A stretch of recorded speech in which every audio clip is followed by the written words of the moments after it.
Le colloque Démarche prospective ADEME-CSTB, quelles questions cela pose aux fournisseurs de la filière ? Rebonjour à tous, je suis ravie de vous retrouver dans notre studio pour la deuxième partie de notre débat. Quelles questions les scénarios avancés par la démarche prospective et les réactions aussi qu'on a pu entendre lors de la première partie posent aux fournisseurs de la filière. Et pour y répondre, je suis ravie d'accueillir alors ici en studio et également à distance. Alors ici en studio, monsieur François Pétry, vous êtes directeur général de Lafarge-Holcim, dirigeant du syndicat national de l'industrie cimentière, le SFIC, également président de l'association professionnelle filière béton. Bonjour. Merci beaucoup d'être avec nous. Monsieur Alexis Mas, vous êtes délégué stratégie chez GRDF. Bonjour. Bonjour à vous. Erwan Chauvel, vous êtes directeur stratégie et expérience client chez Primagaz. Bonjour. Et alors nous avons trois intervenants à distance. Nous avons monsieur Marc Brévière, vice-président, directeur stratégie, communication et expérience client chez Aldes. Bonjour monsieur. Bonjour. Donc tout le monde nous entend bien. Nous avons également monsieur Delépine, vice-président bâtiments et filières chez Schneider Electric. Vous êtes également président du collectif pour les bâtiments performants, le GIMELEC. Bonjour monsieur. Bonjour à toutes et à tous. Et enfin, nous avons monsieur Benoît Coquart, directeur général Legrand et président d'Ignès. Bonjour monsieur.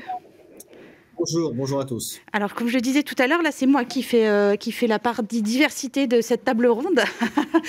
Mais bon, comme je vous le rappelle, si vous n'étiez pas là à la table ronde précédente et même celle d'avant, vous verrez que la parité est respectée sur tout le colloque toute la journée. Alors, rentrons tout de suite dans le vif du sujet. Donc, l'idée, justement, c'est pour commencer, d'avoir cette même question aussi que lors de la précédente table ronde, peut-être déjà aussi une réaction à ce que vous avez entendu. Mais finalement, pourquoi est-ce que c'était important pour vous de participer à cette démarche ? Qu'est-ce qui vous a le plus interpellé ou surpris après avoir pris connaissance de ces différents scénarios ? Et j'ai envie de commencer par la filière béton, monsieur Pétry. Alors, vous l'avez dit, la filière béton était partenaire de l'étude. Et l'intérêt pour nous, c'était d'avoir la capacité, grâce à l'ADEME, grâce au CSTB, d'intégrer plus de variables et plus de composantes dans la définition des scénarios possibles. Et effectivement, de prendre plus de hauteur et puis aussi d'être plus large dans la prise en compte des différents paramètres. Et quand on regarde les 4 scénarios qui ont été développés, effectivement, il y a un grand intérêt à cette démarche. Alors, un intérêt qui nous permet de renforcer un certain nombre de points, de nos différenciations ou des choses qu'on a déjà démarrées.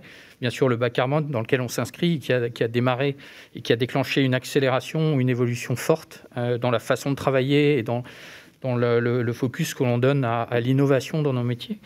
L'aspect local du territoire, d'être dans les territoires et donc de pouvoir, par rapport par exemple au scénario pénurie anticipé, s'assurer qu'on a les matériaux disponibles et qu'on peut répondre aux attentes. Et puis il y a dans les scénarios plus positifs, qu'il s'agisse du bâtiment comme service ou du rééquilibrage, des composantes que l'on voit déjà dans l'évolution du marché et qui nous permettent bien d'affûter un petit peu notre préparation et de mieux travailler. Et alors, finalement, pardon, je vous en prie, je ne dis pas qu'on avait anticipé les différentes composantes. Mais pour ma part, j'ai l'impression que le scénario qui se déroulera sera plutôt une composante de ces différents scénarios, comme ça a été dit déjà, et qu'effectivement, donc, si certains des sujets à préparer ou à identifier l'ont été, il y a aussi à renforcer et à développer notre agilité, à mieux travailler avec l'ensemble des acteurs en horizontal et en vertical, et à mieux comprendre les évolutions qui se produiront sur l'ensemble de la chaîne de la valeur. Alors justement, on les évoquait, ces évolutions dans la table ronde précédente, notamment cette plus forte collaboration entre les acteurs du secteur. Vous la ressentez aussi, j'imagine, du côté de la filière béton, et puis cette nouvelle façon de travailler. Est-ce que ça vous fait envisager quelles sont les pistes sur lesquelles vous travaillez le plus ? Qu'est-ce que ça vous fait envisager ? Alors, sur des métiers comme les nôtres, de la filière béton, bien sûr, le sujet de mieux intégrer ou mieux travailler avec d'autres matériaux s'impose. Et l'évolution réglementaire nous amène vers ça, mais les attentes sociétales et de nos clients de la même façon. Et je pense que l'impact majeur est une façon différente de travailler, plus d'agilité, plus de capacité à s'adapter et une accélération des phases de développement et de mise en marché des nouveaux produits. Oui, de l'innovation. Vous allez chercher la nouvelle façon de faire ce béton, d'avoir des bétons haute performance. On pense aussi aux nouveaux liants, etc. Tout à fait. Donc, et non seulement de sortir ces matériaux, mais de les rendre compatibles avec les utilisations et les attentes de nos clients et les utilisations des constructeurs. Et donc, tout ce cycle de développement doit se faire en parallèle avec les metteurs en œuvre et les utilisateurs finaux. Et bien sûr, en étant dès que possible capable d'expliquer aux concepteurs des bâtiments comment ils pourront les utiliser et à quoi ça servira. Bien évidemment, voilà, chaque scénario vous permet d'avoir une approche, de vous remettre en question, de remettre aussi en question certaines habitudes. Est-ce qu'il y a un scénario qui vous angoisse le plus ? Enfin, au-delà du scénario pénurie, qui peut être très spécifique, mais qui vous angoisse, qui vous transformerait le plus ? Alors, il y en a un qui nous angoisse un peu, c'est le difficile de tout faire en même temps. Ouais. Et effectivement, dans une filière longue, un cycle de vie, enfin une chaîne de la valeur assez longue comme la nôtre, la vitesse qui nous est demandée est élevée. Et donc, être capable de gérer cette vitesse est un sujet important. Pour ne pas arriver à une impasse et à des écarts trop importants entre la théorie et puis la réalité de ce que l'on sait faire. Ce qui, je pense, nous amènerait au plus de progrès et le bon mix des scénarios.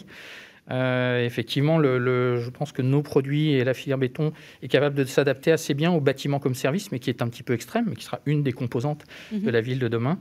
Et on sait déjà que le rééquilibrage est là. Et notre sujet de circularité et d'activité locale nous prépare bien et nous prédispose bien à un scénario de type rééquilibrage, avec plus d'équilibre entre la ville dense et puis les zones périurbaines. Bien sûr, et puis c'est là aussi une réponse à cette... Enfin voilà, de montrer aussi, on le voit à travers tous ces scénarios, que la filière béton, elle est toujours présente et elle sait évoluer et elle sait innover. C'est ça aussi que vous voudriez porter, j'imagine. Justement, quand on entend la première table ronde des promoteurs qui disent que voilà, ils vont faire de plus en plus de... Et puis une RE aussi, 2020, et ça me permettra de faire la transition, qui met l'accent aussi sur les biosourcés, etc. C'est des choses sur lesquelles aussi ça vous challenge, forcément. Mais on est fortement challengé sur ces sujets-là. Ce sont aussi des sujets que l'on intègre dans les développements que l'on va faire et dans les changements d'habitude et d'usage qui arrivent aujourd'hui chez nous, de rendre compatibles nos produits avec des matériaux biosourcés, soit en les intégrant, soit en les intégrant dans la conception ou dans la capacité à construire ensemble. Bien sûr, et puis on le sait aussi sur le réemploi, c'est des choses de réemploi, le recyclage sur lesquelles vous travaillez énormément. Alors justement, merci beaucoup monsieur, je me tourne vers mes deux collègues en face, justement, sur cette question de réglementation, voilà, le bouleversement que pose la trajectoire neutralité carbone, la RE 2020. Pour les acteurs du gaz, c'est aussi une atteinte assez importante aussi à vos activités traditionnelles, on va dire ça comme ça. La démarche CSTB ADEME vous permet aussi d'appréhender les différents scénarios. Vous êtes également GRDF et Primagaz partenaires de cette étude. Qu'est-ce qui vous a interpellé dans cette démarche ? Et bien sûr, nous intéresserons aussi à comment vous réagissez à cela. Alors peut-être, Monsieur Mas, déjà, voilà, l'intérêt de cette démarche pour vous, c'est quoi ? Il y a deux questions dans votre question. J'adore poser plein de questions en même temps. La première question, c'est est-ce que la filière gaz est interpellée par la neutralité carbone ? Alors, si ça veut dire que... si votre question, c'est est-ce qu'il faut se passer du gaz naturel fossile d'ici 2050 ? La réponse est oui. Bien sûr. Et bien sûr, il faut se passer du gaz naturel fossile. La bonne nouvelle, c'est qu'on a un potentiel, notamment en France, extrêmement important de gaz vert et que nous n'aurons pas de grandes difficultés à verdir le gaz. Oui, vous êtes un acteur important maintenant aussi de ce qu'on appelle les énergies renouvelables. Alors, vous essayez tout. Nous, ce qu'on essaye, c'est d'encourager les porteurs de projets à développer ces nouveaux gaz. Il y a plusieurs procédés de fabrication, il y a plusieurs intrants, mais on a un potentiel particulièrement important en France. Et donc, le plus vite, c'est le mieux, naturellement. Et puis, la deuxième chose, c'est que on n'arrivera pas à atteindre la neutralité carbone sans travailler sur les consommations et sans réduire les consommations. La meilleure énergie, c'est celle qu'on ne consomme pas, dit le proverbe, à juste titre, à raison. Il faut travailler sur des appareils plus économes en énergie, il faut travailler sur la sobriété, donc sur la manière dont nous vivons pour atteindre la neutralité carbone. Et donc, le premier axe de votre question, c'est est-ce que ça nous percute ? La réponse est bien sûr, comme tout le monde. Et notre façon d'y répondre, c'est de travailler aux réductions de consommation et à notre verdissement le plus vite possible. Alors, Alors, quand on a fait ça, comment est-ce qu'on réagit au scénario ADEME, CSTB? On a bien sûr besoin d'explorer les possibles. Ce qui est très intéressant dans ces travaux de prospective, c'est aussi cette pluralité de scénarios qui nous permettent de nous projeter sur des avenirs ou des lignes de force vers le futur très différentes, qui nous permettent de nous poser des questions, d'avoir des scénarios repoussoirs, d'avoir des choses sur lesquelles on se dit, là, on aimerait que ce futur-là soit possible. Moi, quand j'ai lu les 4 scénarios, il y en a, comme tout le monde, et d'ailleurs, comme la présentation le montrait, 2 qui vont immédiatement sauter aux yeux comme étant des repoussoirs majeurs. C'est d'autant plus vrai pour un énergéticien. Le premier, c'est si on ne peut pas tout faire, ça veut dire qu'on a raté la transition énergétique. Ça, c'est inadmissible. Ce n'est pas envisageable que l'humanité ne puisse pas vivre sur Terre de façon satisfaisante dans 50 ans. Ce sont nos enfants, nos petits-enfants. Naturellement, ils doivent pouvoir habiter la Terre dans de bonnes conditions. Et donc, je refuse d'envisager ce premier scénario. Alors, bien sûr, il faut l'envisager pour pouvoir agir, mais je refuse de croire que nous ne ferons pas tout ce qu'il faut pour l'éviter. Puis le deuxième repoussoir, c'est la pénurie. Alors, pour un énergéticien, ça veut dire des blackouts, des coupures, des gens qui ont froid l'hiver, des professionnels qui ne peuvent pas travailler parce qu'ils n'ont pas l'énergie qui leur permet de le faire. Là encore, c'est un scénario repoussoir. Et d'où d'ailleurs l'intérêt qui est bien de se rappeler qu'un système énergétique, c'est 3 objectifs. Le premier, c'est quand même qu'il y ait l'énergie dont chacun a besoin arrive jusque chez le client. Le deuxième, c'est qu'on puisse se verdir et sauver l'humanité. Le troisième, c'est que tout ça se fasse à un coût raisonnable. Et je n'ai pas besoin de rappeler que nous vivons une période où on se rappelle très bien que le coût peut flamber. Et donc, on a 3 objectifs, c'est beaucoup. On a aussi des solutions qui permettent d'atteindre l'ensemble. Et c'est bien en prenant en compte ces 3 dimensions qu'on arrivera à progresser vers ce qui est satisfaisant. Donc, 2 scénarios restent dans les scénarios CSTB ADEME. Il y en a un, moi, qui m'interpelle particulièrement, c'est le rééquilibrage territorial, parce qu'on sent qu'il y a une tendance sociétale au retour du local. D'ailleurs, si on sent le marketing, il y a 3 tendances. Il y a le vert, et bien sûr, il faut que ce soit plus vert. Il y a le local. Et en matière d'énergie aussi, ça compte, ce qui veut dire qu'il faut imaginer des manières de lier une production locale et des usages locaux. Et puis, c'est le sensoriel. Moi, je ne sais pas expliquer dans quelle mesure le sensoriel va... C'est intéressant comme image, ce sensoriel. Donc, finalement, de se sentir bien là où on est, d'avoir du confort. Et je pense que même dans la manière dont on vit notre chaleur dans un appartement, ce n'est pas la même chose d'avoir un convecteur électrique ou d'avoir une boucle d'eau chaude. On n'a pas les mêmes sentiments. Je ne porte pas de jugement de valeur sur les différentes solutions, mais je suis certain, en tout cas, que ça fait partie des choses qu'il faut réfléchir quand on construit un bâtiment, de la même façon que vous savez bien que vous préférez que l'hiver, votre bâtiment, que votre séjour bénéficie de lumière ou de soleil, et que ça fait partie de cette expérience que l'on recherche naturellement dans un logement. Donc finalement, on le sent particulièrement intéressé par le scénario rééquilibrage. Il reste bâtiment comme un service. Oui, ce que j'allais vous dire, il nous en reste un, bâtiment comme un service. Comment vous le percevez, celui-ci? Parce que c'est assez... ça vous change, quoi. Ça vous change un peu de... En fait, c'est celui qui probablement nous disrupte, ou en tout cas réinterroge le plus la manière dont nous rendons notre service. Alors, le GRDF, c'est le service public du gaz. On travaille pour le compte des collectivités territoriales en entretenant un réseau qui est d'ailleurs qui existe dans la plupart des communes dans les milieux urbains denses. Et donc, si le service est rendu à quelqu'un d'autre, se pose la question de l'articulation entre notre prestation, le donneur d'ordre qui pour nous est la collectivité territoriale et nous-mêmes. Et donc, ça interroge plutôt notre modèle d'affaires que nos objectifs. Justement, alors forcément, je me retourne vers vous, Monsieur Chauvel, donc distributeur de gaz. Vous écoutez GRDF, quelle est votre réaction? Alors, il y a plusieurs éléments et c'est intéressant de passer en troisième. Vous avez fait une transition assez belle avec la RE 2020. Primagaz, nous, on est un acteur distributeur de gaz, comme vous le disiez à l'instant, dans les 27 000 communes qui ne sont pas distribuées par le gaz naturel, dit naturel, le fameux réseau de GRDF. Donc, nous, au cœur de notre métier, j'ai envie de dire, il y a évidemment cette notion, parce qu'on est un petit acteur local, c'est la raison d'être de Primagaz, apporter l'énergie indispensable à la vitalité des territoires. Donc, cette notion de se remettre en question continuellement pour accompagner les transformations liées à la consommation de l'énergie font partie de notre métier. Cette notion continue d'évolution, elle est un peu intrinsèque à notre métier. La RE 2020 est venue quand même perturber un petit peu les équilibres des énergéticiens, puisque Aujourd'hui, il y a cette espèce de dogme où on oppose les énergies. Vous le disiez à l'instant, l'électricité, ça apporte un confort différent versus le gaz. Chez Primagaz, nous, on ne veut pas opposer les énergies. Notre positionnement, c'est de dire, et je crois que les 4 scénarios, je vais y revenir, mais les 4 scénarios, finalement, favorisent ce mix énergétique. À partir du moment où on se Comme elle favorise le mix matériaux, d'ailleurs. Exactement, mais finalement, c'est la même réflexion. Hein. Y a besoin d'un mix et d'une diversité parce que, ce que vous disiez à l'instant, moi, je suis aussi convaincu que finalement ce qui arrivera, c'est une certaine composante des 4 scénarios. Certaines plus fortes que d'autres, qui sont privilégiées par à peu près tous les acteurs qui interviennent cet après-midi, évidemment, les 2 du milieu, mais les 2 extrêmes, il y aura une partie quand même qui va arriver. Comment un acteur comme Primagaz va pouvoir accompagner ça? On a besoin aussi, je reviens à la RE 2020, d'un cadre qui est assez clair, un mix énergétique où chacun a sa place. Moi, je suis tout à fait d'accord avec ce que vous dites à l'instant. On a besoin de verdir nos énergies. La neutralité carbone, c'est un objectif, on se doit, parce qu'on a une responsabilité sociale, de verdir nos énergies. Primagaz a pris l'ambition, en 2040, de distribuer 100% d'énergie d'origine renouvelable. Donc la question n'est pas de savoir est-ce qu'on y va, c'est est-ce qu'on y va assez vite. On est parfaitement aligné sur ce sujet-là.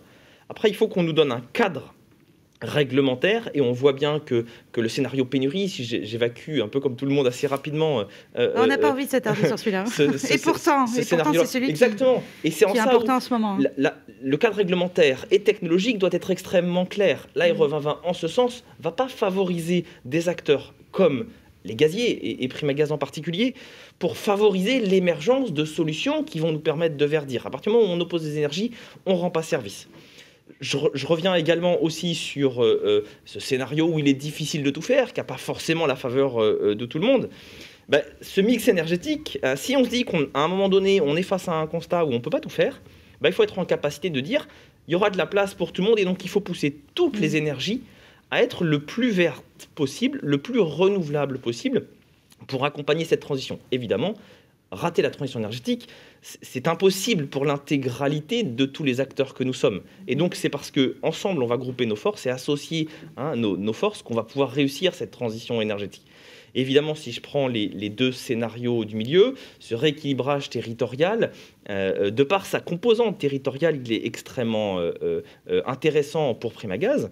Mais encore une fois, on a besoin de clarification sur ce mix énergétique dans le financement. Ce qu'on disait tout à l'heure, finalement, c'est qu'il faut qu'il y ait ce cadre aussi, quand même, de cette prise de conscience. Enfin, la prise de conscience sociétale, elle est là, mais il faut que ça aille aussi, qu'il y ait des prises de position politiques, et du coup, un cadre réglementaire qui se fait. Exactement. Si vous voulez rééquilibrer, faut rééquilibrer aussi la fiscalité autour des énergies. Le fait que l'énergie fossile soit autant taxée que l'énergie renouvelable, c'est pas normal. Les clients consommateurs, ils comprennent pas que quand vous distribuez, que ce soit toute l'industrie gazière dans sa globalité, une énergie d'origine fossile ou 100% renouvelable, c'est la même fiscalité. C'est pas logique. J'aurais aimé que vous soyez tous autour de la table, ça aurait été comme ça, on aurait pu également avoir les réactions. Mais vous vouliez réagir justement, Monsieur Mas, par rapport à ce que vous avez entendu? Oui, avec deux réactions immédiates.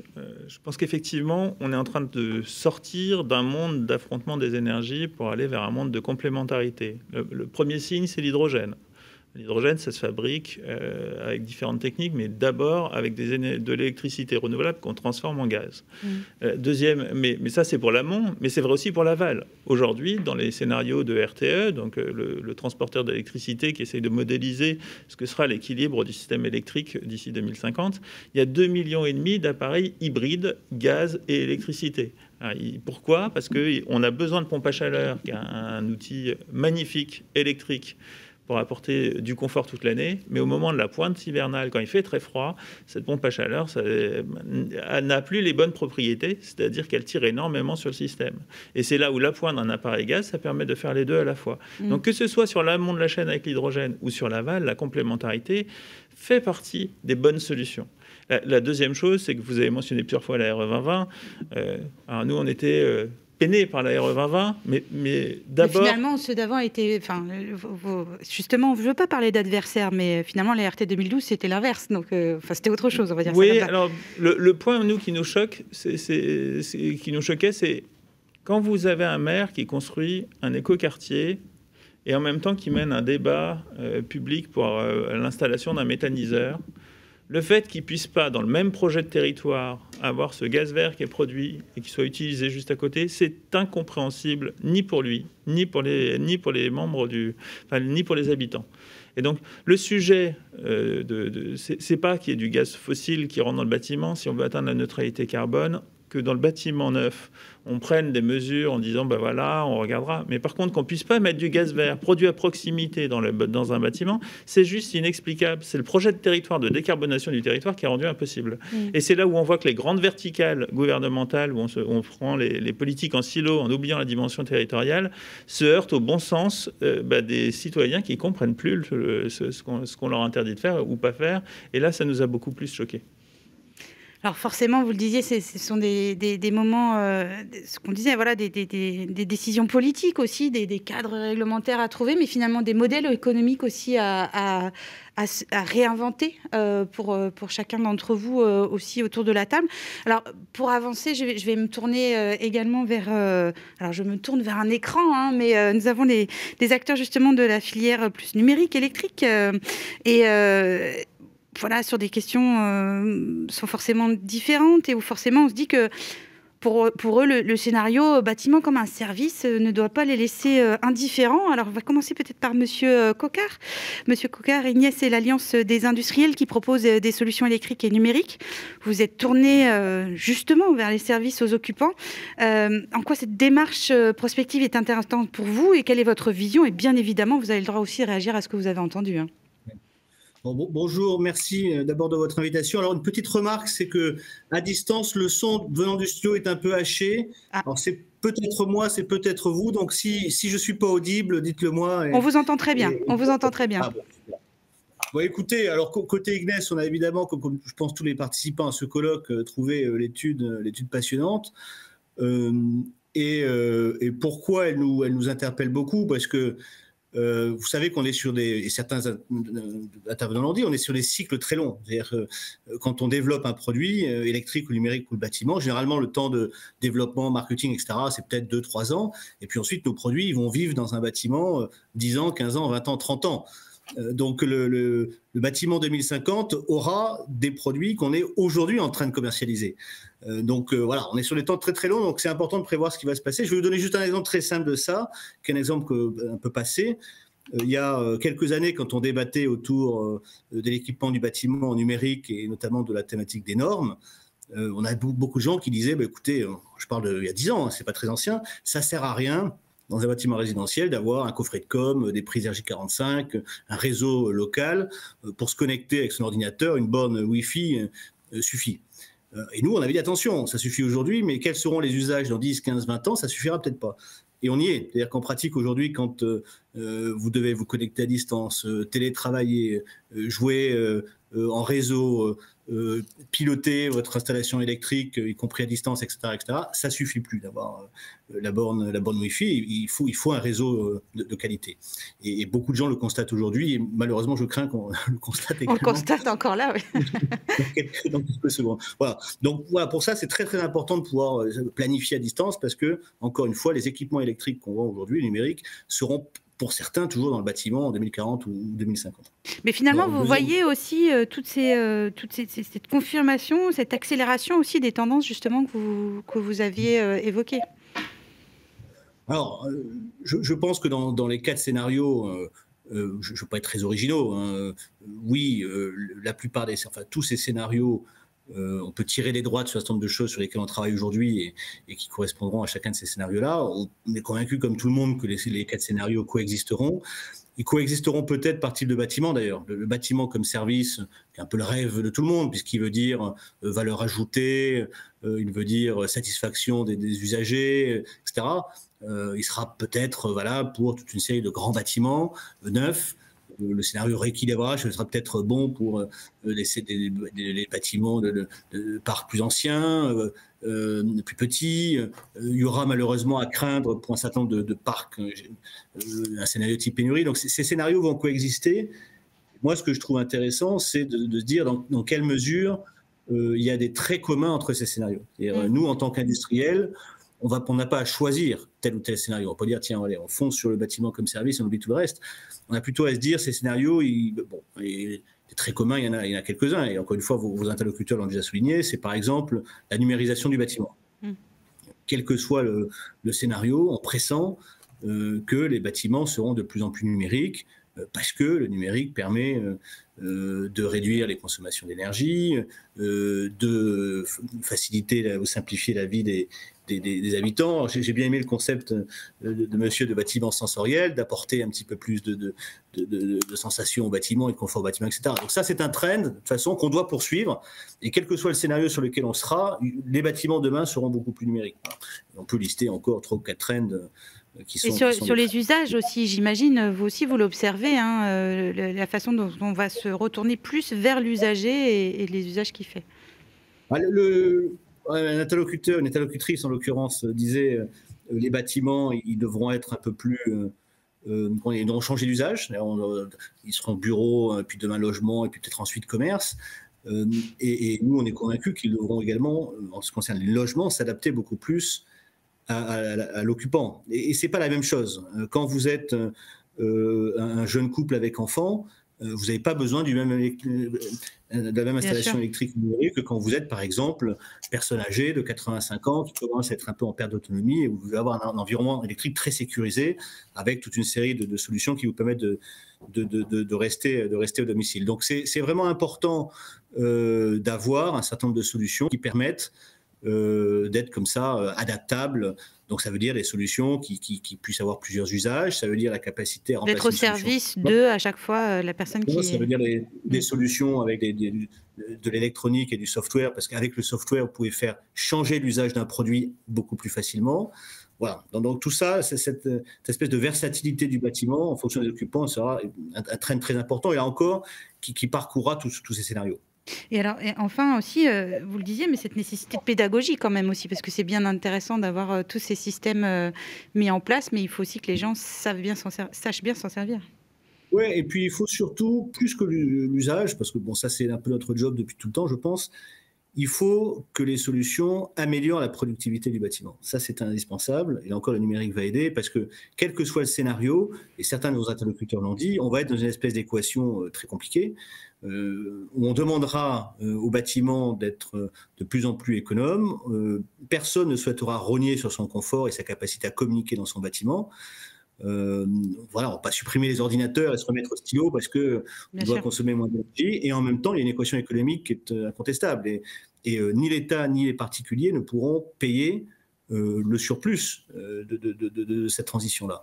Et je pense que l'équation, on peut la résoudre d'une seule manière, c'est avec des solutions qui permettent d'améliorer la productivité des bâtiments. Je vais vous donner un exemple très basique, très très simple, les thermostats. On parlait tout à l'heure d'énergie, les thermostats, notamment intelligents et connectés. À partir du moment où ça vous fait des économies de 20 ou 30% de facture de chauffage, qui est, je crois, de 1 300 € par an, vous avez tout de suite un payback. Et vous résolvez l'équation, parce que le particulier, il a un payback très rapide, vous rendez le bâtiment beaucoup plus économe et beaucoup moins émetteur de CO2, et vous le faites grâce à la technologie. Voilà. Donc ça, c'est cette équation-là qu'il faudra qu'on résolve, parce que sinon, on va avoir des bâtiments qui soit seront trop coûteux pour l'occupant ou l'investisseur, soit ne répondront pas aux exigences de demain, et notamment la partie économie d'énergie et CO2.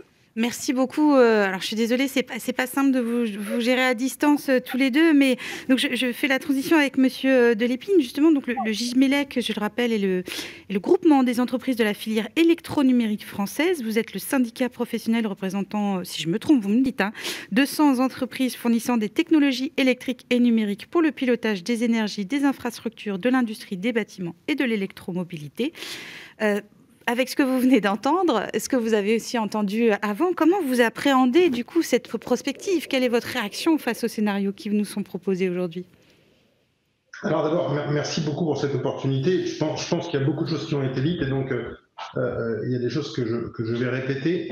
Premièrement, comme vous l'avez dit, le GIJMELEC représente la filière électronumérique. Et si je prends une illustration, qu'est-ce que l'électronumérique? C'est la conjonction de l'électron et de l'octet. Et évidemment, quand on parle de prospective et quand on voit tous les éléments qui ont été amenés dans ces différents scénarios et les 22 facteurs qui ont été analysés, on a pris beaucoup d'intérêt, de plaisir et aussi des prises de conséquences, on y reviendra, sur le fait d'y participer.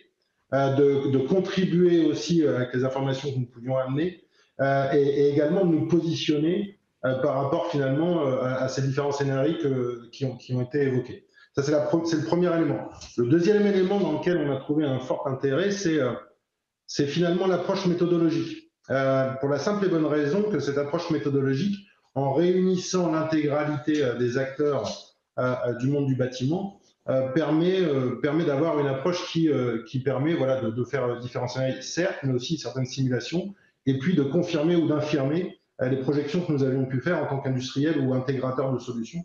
Ça, c'est la deuxième raison de l'intérêt porté vraiment pour cette étude.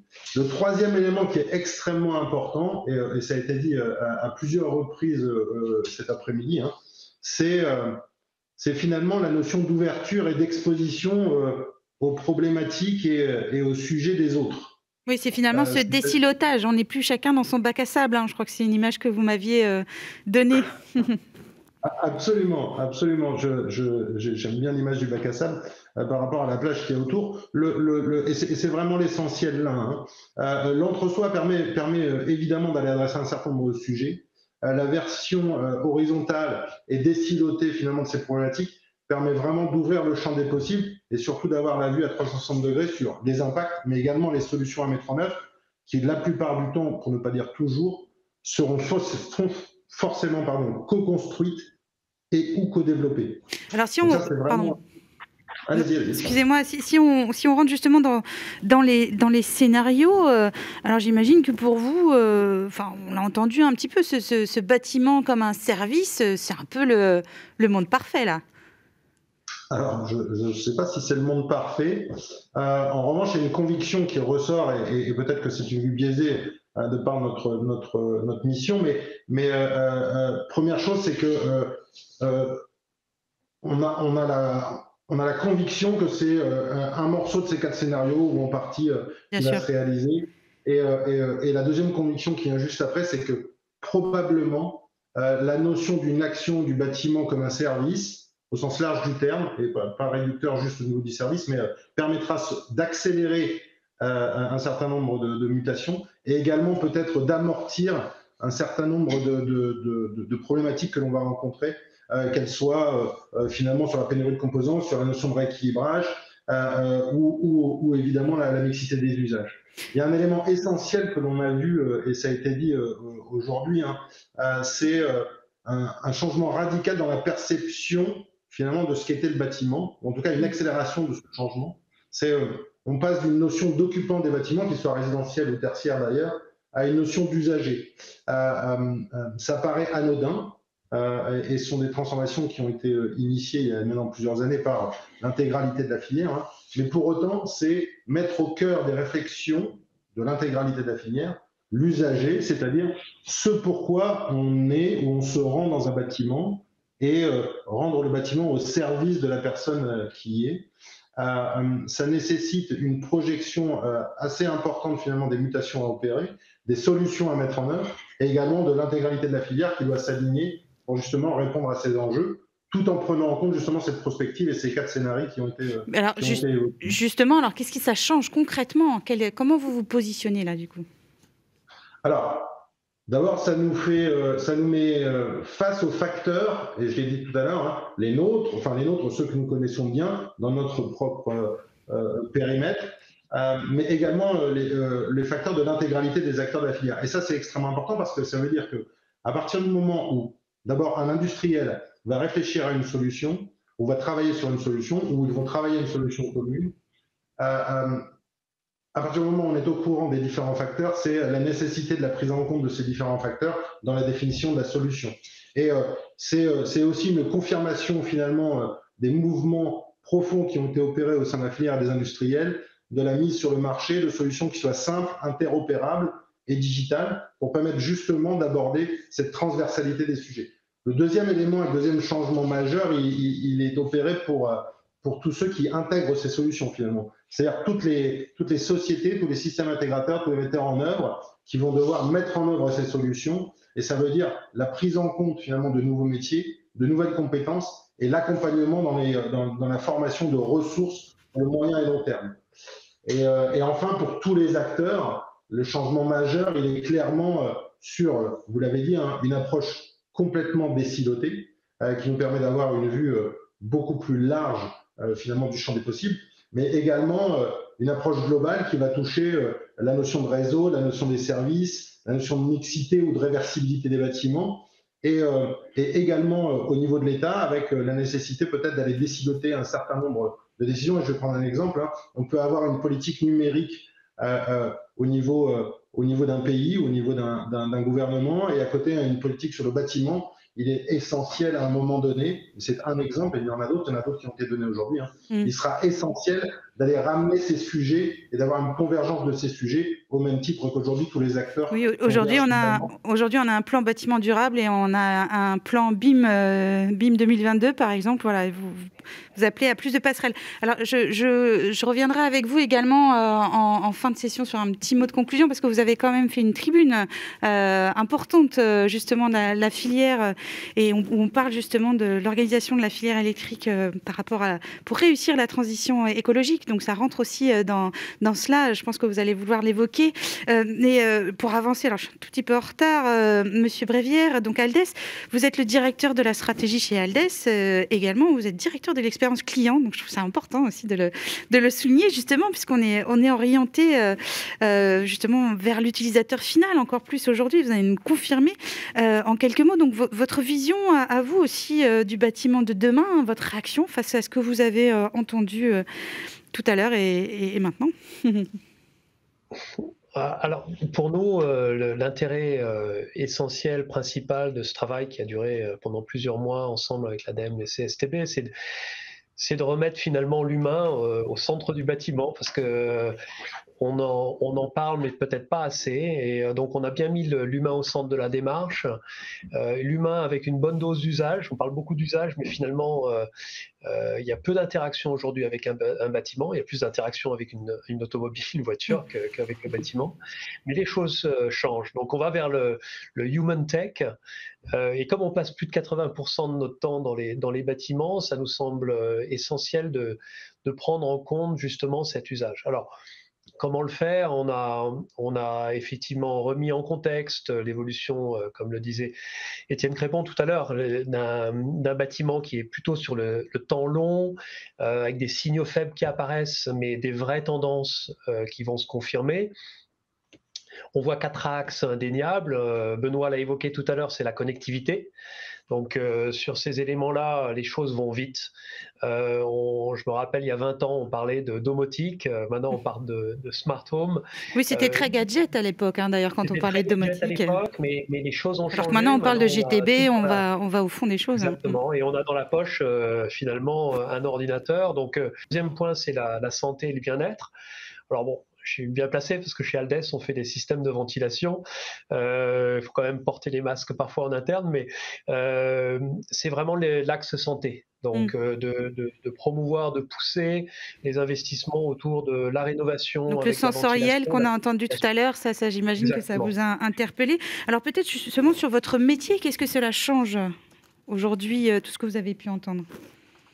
Alors, ça change 2-3 éléments. Le premier élément, c'est que ça met l'accent sur les économies d'énergie, le bas carbone. Alors, je trouve que nous avons des pompes à chaleur, on l'évoquait tout à l'heure, et on a un marché qui augmente de 30% par an. C'est une bonne chose. Et ça, c'est un changement radical qui a lieu depuis quelques années. Ça, c'est le premier point. Le deuxième élément, c'est encore une fois les éléments de connectivité. Alors, connectivité pas pour justement faire gadget, comme on disait, mais pour avoir un vrai bénéfice d'usage. On l'évoquait tout à l'heure pour, par exemple, piloter une réduction de la consommation. Quand je ne suis pas dans le logement, je vais baisser le chauffage de manière automatique. Et puis, le dernier point, ça va être le changement du mode constructif. On commence à voir apparaître des éléments de off-site, de fabrication en usine. Industrialisation, Exactement, et c'est encore, je dirais, moins de 1%, alors c'est plus de 30% dans les pays nordiques, mais c'est en progression forte, et ça va remettre, ça va redistribuer les cartes d'un point de vue stratégique sur le monde du bâtiment, et c'est une opportunité. Alors, nous, on voit tous ces scénarios. Pardon, excusez-moi, justement, en tant qu'industriel, c'est intéressant aussi de vous poser cette question-là sur le local. Parce que finalement, le local aussi, c'est lié quand on parle de transition environnementale également. Du coup, comment est-ce que ça touche aussi cette vision-là de l'industriel ? Alors, la chance, nous sommes dans une industrie qui est difficilement délocalisable. On parle de bâtiments en France, sauf si tout le monde, effectivement, va émigrer. Mais plus sérieusement, le sourcing local reprend de l'importance. Certains de nos produits voyagent mal entre la Chine, l'Europe. Donc, c'est le sourcing des produits en local, promouvoir le local. Et puis deuxièmement, on l'a évoqué rapidement tout à l'heure, c'est la filière de l'emploi du bâtiment qui est un employeur majeur sur la France, et de continuer à promouvoir des logements sur la partie neuve, mais sur la partie rénovation également. On a un plan de rénovation qui est très, très ambitieux, et notamment de rénovation énergétique. Donc savoir être agile aussi pour pouvoir s'adapter à tous ces changements, c'est un peu la leçon que nous donne cette démarche prospective, je pense, pour vous tous. Alors le temps nous est un petit peu compté. Du coup, j'avais envie de faire le lien avec vous, Monsieur Brévière, justement. Comment est-ce que vous allez utiliser maintenant cette boîte à outils, tout ce que vous avez entendu? Est-ce qu'il y a un axe majeur sur lequel vous allez insister en tant qu'industriel ? Alors, on a beaucoup d'entreprises centenaires là autour de la table aujourd'hui, mais je pense qu'on aime tous penser à agir en start-up avec beaucoup d'agilité. Et je pense que ce changement qui est en train d'apparaître, en tout cas cette transformation du monde du bâtiment, est une réelle opportunité pour les entreprises. Alors, on met en place des méthodologies qui sont plus issues des start-up et de l'agilité. Des imprimantes 3D jusqu'au bâtiment 3D, du prototypage rapide, des séries plus petites également, pour donner de l'agilité au changement, et on le fait en France comme on peut le faire à l'étranger. Et donc, c'est surtout un changement de mentalité aussi, de manière de faire en interne. D'accord, mais écoutez, merci beaucoup. Alors justement, avant de revenir en plateau, je vais prendre également la filière électrique, nos deux autres intervenants. Comme vous êtes à distance, c'est comme ça, c'est plus simple. Donc je l'évoquais tout à l'heure, une prise de position importante de l'ensemble de la filière, justement pour dire voilà, quels sont les changements qu'on attend pour arriver à cette transition environnementale. Et du coup, peut-être m'en dire un mot, Monsieur Coquart.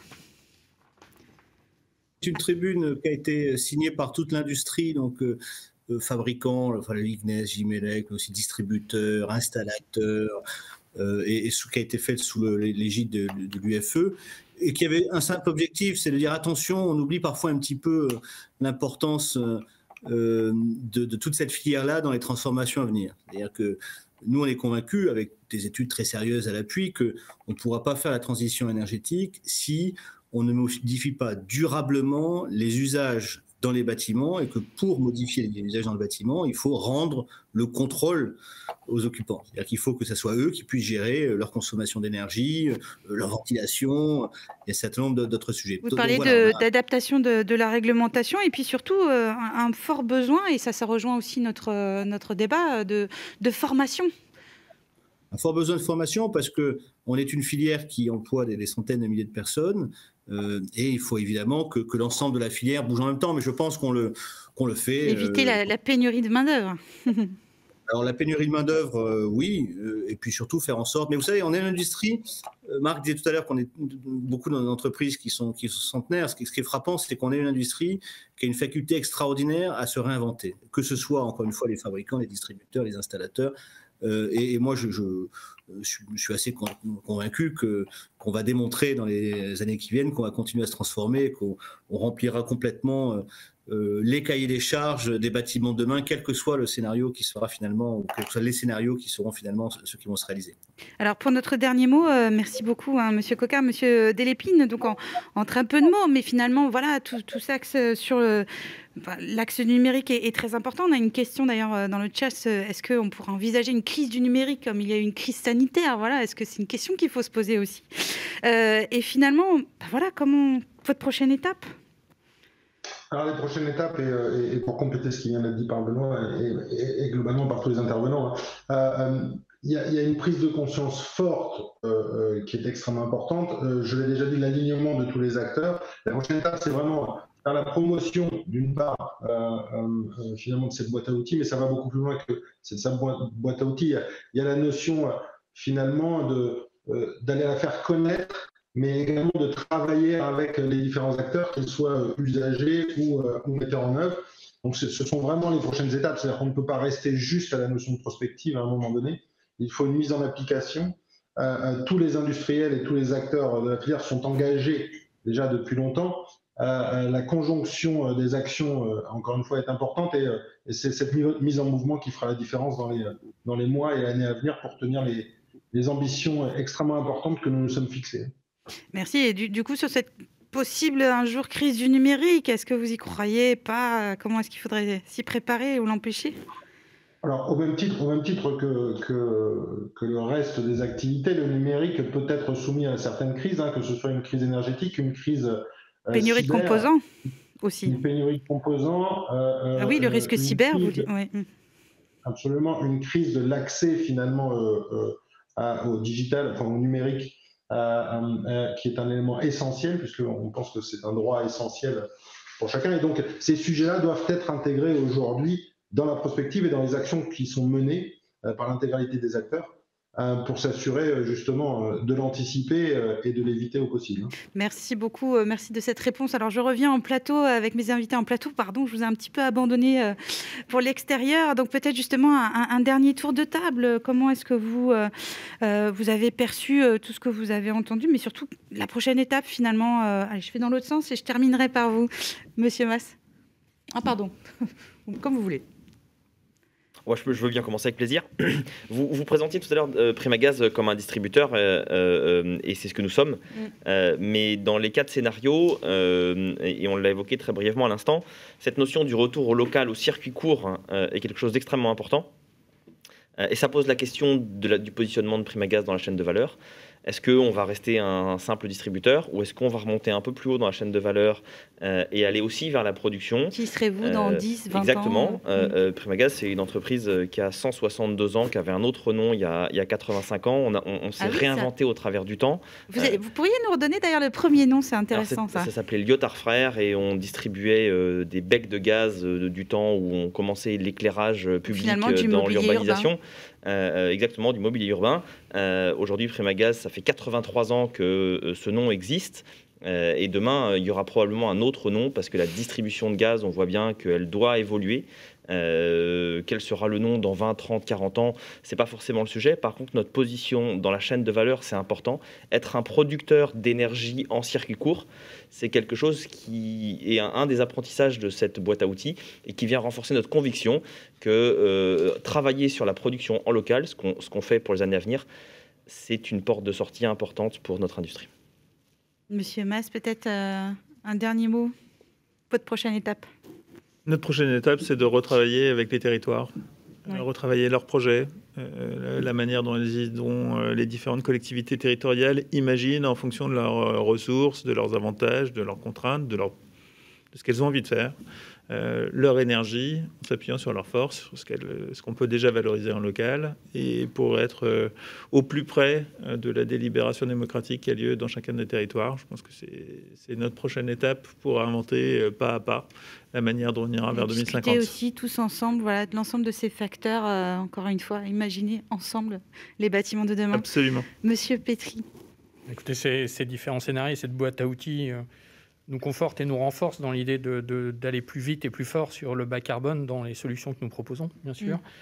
Je pense qu'elles nous permettent aussi de mettre en évidence un certain nombre d'atouts sur lesquels nous communiquons mal ou pas assez, et qu'on peut probablement mettre en valeur avec les autres acteurs de la construction, que ce soit la modularité ou la capacité à rendre modulaires et adaptables les bâtiments, que ce soit l'aspect local et disponible de nos matériaux, le sujet circulaire et la recyclabilité, qui, si on s'inscrit dans un plus long terme, va évidemment intervenir favorablement dans les différents équilibres.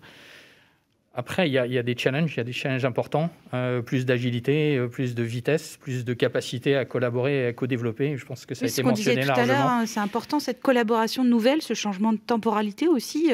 Sans lesquels on ne saura pas répondre aux différents challenges qui nous sont adressés de cette neutralité carbone. Écoutez, merci beaucoup, merci à tous, merci messieurs d'avoir joué le jeu de ce débat entre le distance et le studio. Merci à tous, ainsi s'achève notre séquence. Et j'ai envie de retenir plusieurs mots quand même, voilà, ensemble, rassurant, finalement un certain optimisme, résilience, s'adaptation.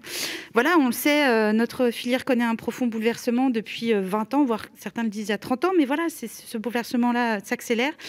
Cette démarche prospective de l'ADEME et du CSTB nous permet de nous poser les bonnes questions et nous donne les outils pour avancer. C'est ce que vous nous avez délivré encore maintenant et lors également de notre première table ronde.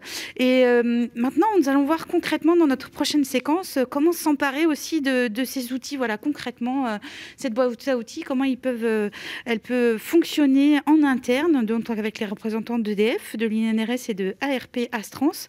Ils se sont appropriés cet outil, comment et quels sont leurs retours. Je vous dis à tout de suite et n'oubliez pas, ceux qui n'ont pas fait, de répondre à notre sondage.